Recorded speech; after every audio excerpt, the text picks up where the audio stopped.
Jeannette, Hi. welcome to the Money Talks podcast. Well, thank you. I'm glad to be here. I'm glad to have you on board. Jeannette, as a long-time hospital CEO, you have commented on the need for transparency in healthcare, both cost and quality. How can we balance innovation and cost controls while still achieving personalized, high value care? Well, I think that this is going to be the focus for probably the next decade as we start really taking a whole different approach to those key performance indicators that are crucial for you to understand in healthcare. You have to know your business and have to have deep, deep knowledge of both your financial metrics as well as your quality metrics for you to be successful in healthcare.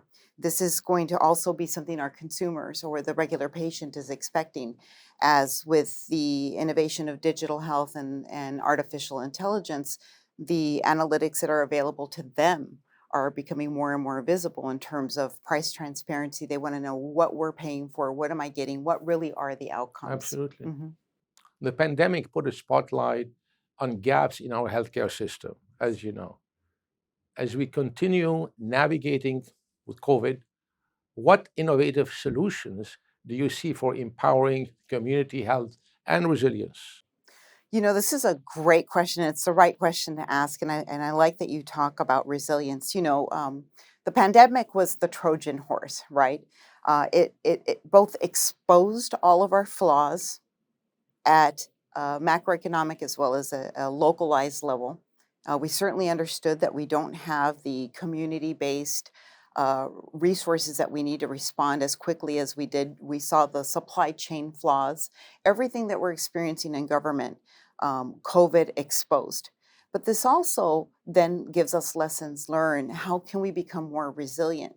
Well, one of the best things that came out of COVID was digital health and telemedicine. The whole industry flipped overnight. And suddenly we were able to do virtual visits with patients. We were able to get to them in their own communities, increasing access at a level that had never been done before. That's And, true. and I think the toothpaste is out of the tube. People really like this, and they're going to want to continue to have this access. I think that we should also talk about not only the digital health and the increased access, but what are we going to do to continue to strengthen ourselves and become more resilient? And you asked about this. Hmm. Um, Beyond the operational flaws of not having the supply chain down pat, remember we were running out of respirators, we Yeah. were running out of masks. Yeah. We also saw two other issues surface, and I would say that sadly, these included mental health issues that we saw at an unprecedented rate. And we saw a tremendous increase of comorbidity of things like alcohol use, other disorders in our population. As we started locking people down in different parts of the country, we saw also how difficult it was for folks to access care. Elective surgeries were shut down. The industry just wasn't ready to respond on a local level. So I think there's tremendous opportunities for us to continue to invest in these areas and really build community resilience. You can't wait for the government to come save you. We don't have the supplies that we used to. We're very, very dependent on other countries for many of our medications. I think this is a very big risk factor that continues to exist. So making sure that we're creating those hubs that will be able to service large communities is critical for us to have that resilience. And then mental health is an issue that we're going to have to take on as a nation, especially with our youth. I think this is going to be a theme that we'll see that needs response over the next decade. Do you think the government acted wisely in handling the pandemic issue? Well, I don't like variation. And if there was one thing that we saw was wide variation. And when you have variable inputs, you're going to have a variable output. There were false stops, false starts, in and out, and that wreaked havoc on the industry. It wreaked financial havoc on the industry. You saw a 228% increase in labor costs Yeah. that hospitals had to endure. We saw supply chain disruptions that were catastrophic. You saw elective surgeries canceled or stalled, which actually hurt many people, and then only to start again, and we Indeed. couldn't move. We saw a huge dilutive effect on the payer mix as patients that would normally have been elective commercial patients were having elective care postponed.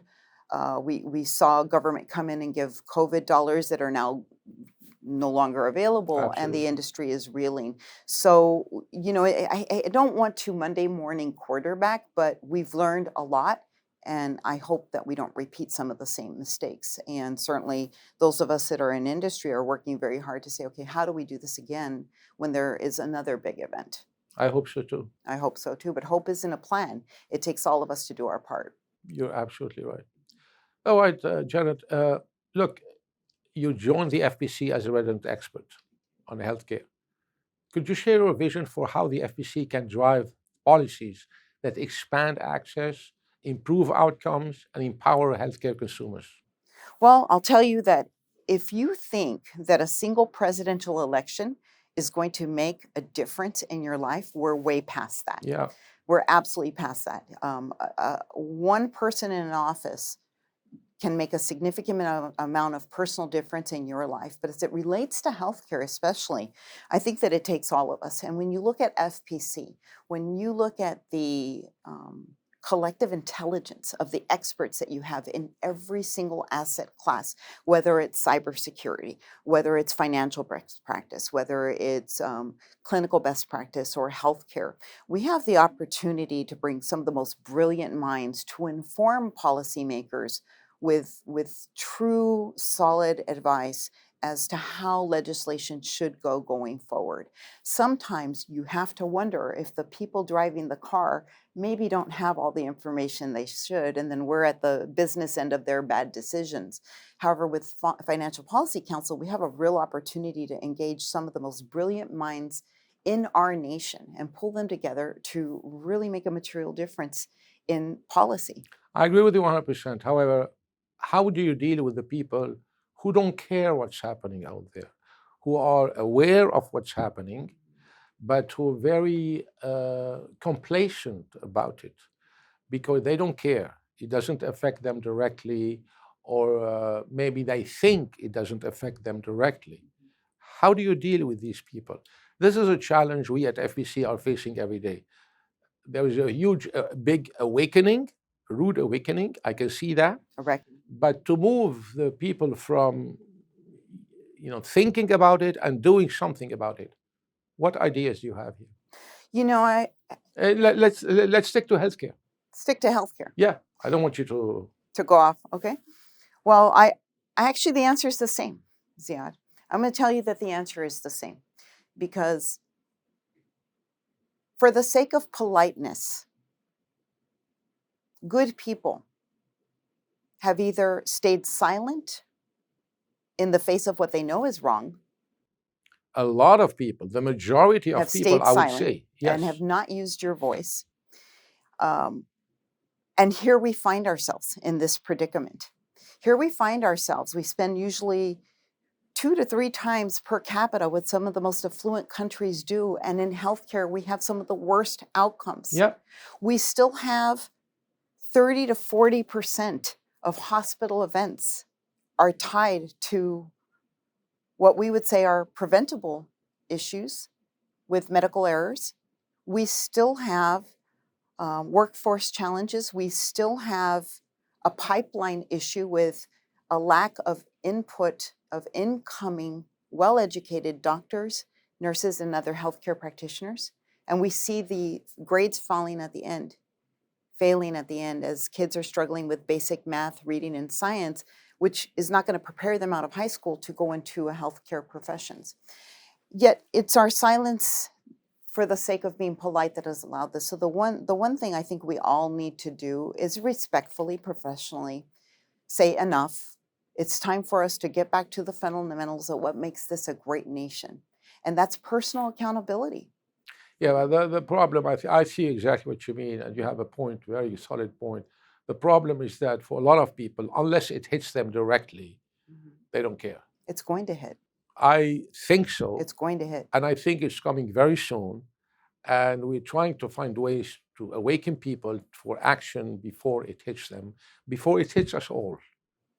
The healthcare system is nearing a breaking point. You have the largest number of hospitals in decades busting their bonds. You're seeing hospitals close at unprecedented rate. That's true. And some of the people that are the most likely to not think that it's going to hit them are the ones that are at the very tip of the spear, where these hospitals are no longer going to be there when you have a medical emergency for yourself or your family. Unbelievable. So the people that are hurt the most are the most fragile in our populations.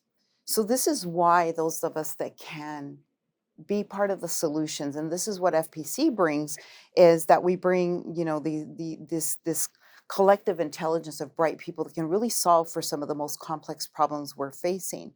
We have a duty to do that, I think, and to stand up and to help and speak up. You're absolutely right. It's all about solutions. Mhm. As an expert in turnarounds, hospital turnarounds, what are the most essential steps you would advise to successfully revitalize these hospitals and strengthen their business models? It's a death of a thousand cuts.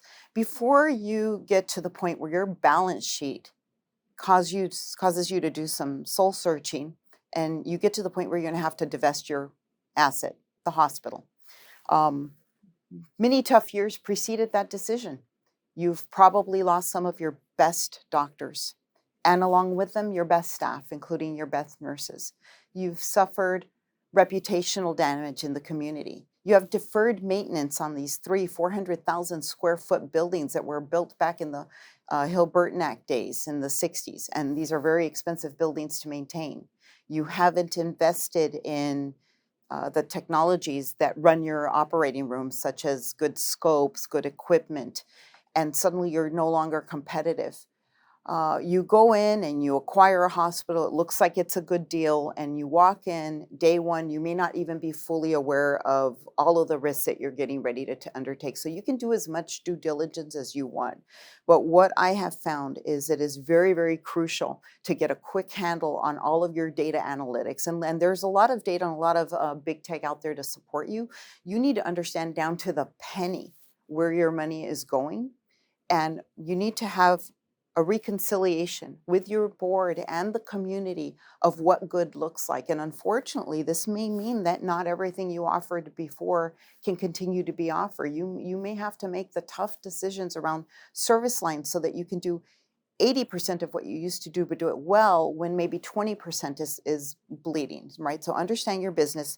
You need to understand your costs. You need to understand your price, and you certainly need to understand your reimbursement and your contracts. So, one of the things that I help hospitals with is getting an understanding of their reimbursement, their paid claims. And there's a lot of game playing with the insurance industries Yeah. to not reimburse you. So you start with that, and then build on the culture and understand what are the systemic issues. With the rise of AI and machine learning, uh, what emerging AI technologies are you most excited about for improving, care delivery, reducing costs, empowering patients, etc., etc.?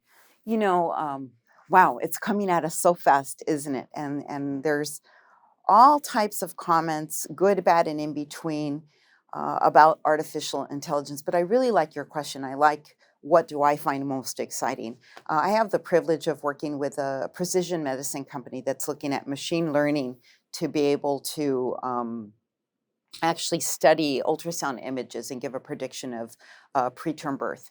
And this Mm-hmm. is true precision medicine for this mother with this particular pregnancy that may or may not have any risk factors. And what I like about artificial intelligence, and we're seeing a lot now with retinal care, with cardiovascular care, certainly in ultrasound AI, like the company that I'm working with, we're able to suddenly go way past any preconceived notions and see patterns that the human eye could never see before. So these technologies will allow us to diagnose more accurately, faster, and will then enable, not replace, enable the physician to treat. And I think this is an exciting golden era that we're upon in terms of medicine. It's also going to say, hey, if there's bad drug companies out there the AI is going to see right through it. We're going to see whether this drug was effective or not, truly, not what your commercial said it was, not with the 600 patents that you filed to keep your competitors from entering to the market. The AI will tell us, is this a good drug? So I'm very excited about precision medicine. The other piece I'm excited about is some of the work that I do with AI analytics on the revenue cycle side, and your ability to get a handle of really, are you being reimbursed properly, so that you're armed to go in there and negotiate better contracts for your hospitals, your health systems, your doctors, so that you can care for the community. If you don't have continuity of revenue, how are you going to provide the services that you desperately want to provide as part of your mission? Spoken by a real CEO. What's the worst that can happen with AI regarding healthcare? What's the Well, downside? What's the danger? What's the risk? that's a really great question. AI is new for us all, and I would say that we're all just beginning to scratch the I mean, surface. I'm sorry to interrupt. I'm being pitched every 2 days by a different AI technology. They're all startups, no track record, Right, no nothing, and they're all it's like the golden rush right. on AI. And I know that 90% of these companies are not going to be funded. That's for sure. They're not ready. They don't have the right team. They don't have the right vision. They can't execute. A lot of them, they throw the word AI. AI for them is very broad based. There's no, You're so right. it's very broad based. Everything they they put it into AI. It's like everything is COVID now. If you die of anything, you die of COVID. Right, right. Health care, cancer, etc. Same thing with AI today. So a lot of dangers. I mean, nobody talks about that. Healthcare, critical. What can go wrong? Well, let me backtrack a little. Let me approach it this way. Please. I think you must be a very shrewd investor and a very shrewd healthcare organization, especially if you're going to be on the receiving end of any type of business dealing with an AI company. And you said something that was really brilliant. You really need to look underneath the blankets here and make sure that this AI was formed with a sufficient enough database. These companies come out, and I read the studies, and they had 400 or 500 patients. That is not enough for Yep. proof of concept. Number one, you want to make sure that they have a significant, I mean, millions of charts, that they maybe had significant diversity in population, so that we're not missing anything. Yep. So that somebody that's Hispanic, Asian, African American has really been in the data set, and that there's been good validity of the data. We're talking about good clinical research, IRBs tested. The second thing is, I would say that make sure you understand the patents that these companies have. What is really proprietary? What are you investing in? Is the patent a good patent? Does the research validate the patent that's been done? Does it match? Is it aligned? I think, what is the risk? There's always a risk for bias. So you want to really meet with the founder and the data scientist and truly understand, how was this created? How does it work? And a good founder will be able to walk you through how the technology works, so that you understand that there was nothing predetermined in the mix. It's the human hands that are the danger ones. It's not the Who can computers. best assess this? A technologist or a doctor? Do you Or know a what healthcare you practitioner? know what? It takes both. It takes both. You want to make sure that your clinical team has a well-respected, time-tested, true academic clinical leader that understands good clinical research and how to do it properly. You want to understand that your data scientist is proven, and they're not just somebody fresh out of school, but they've actually done other companies. They know what they're doing. I think you want to look at the integrity of the team and what have they accomplished in their life, and what type of individuals they are. Are they very ethical individuals? Are they going to be aware of the risks? One of the biggest risks of AI is that it gives you a bad diagnosis, and then you're over-treating. We don't need to overutilize, or we don't Oh, need you're to mistreating. you're mistreating, exactly.